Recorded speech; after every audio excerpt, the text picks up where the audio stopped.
So listening to that conversation was Lorraine Allison, the pro-fracking campaigner and member of Friends of Rydale Gas Exploration, based in North Yorkshire. Welcome to you. Most of the time you hear from local communities who are against fracking in their area, but you're on the other side. Explain.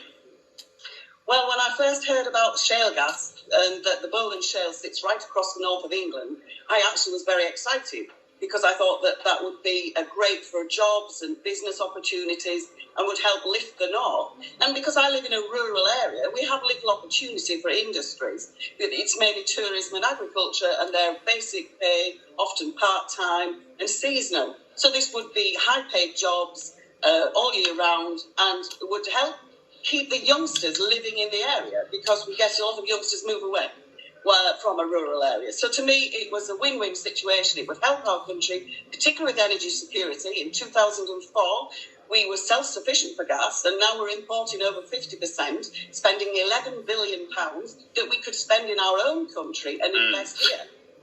But Lorraine, the proposition that the fracking would help us at the moment is not tenable, really, is it? Because it takes quite a long time to get this gas flowing.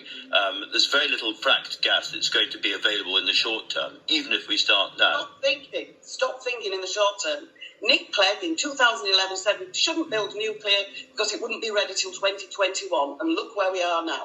So they think in the short term, the politicians. You've got to think in the longer term, and shale gas would in the longer term benefit this country.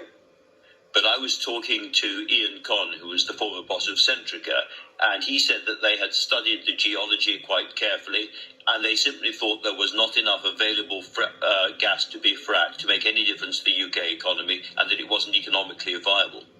Nobody knows until they try. They've got to do several test wells, and that is a given, to find out how much gas is below there, the quality of it and everything. And if they were allowed to do that, then that would seal the deal. It would either be great, wonderful, there's plenty of abundance of gas, or it wasn't any good.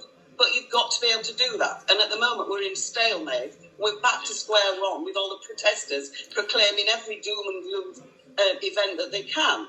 And they don't follow what actually the facts. They talk about things that happened in America decades ago. And you can't run a country on the history of another country decades ago. Our own regulations are very different to the USA's.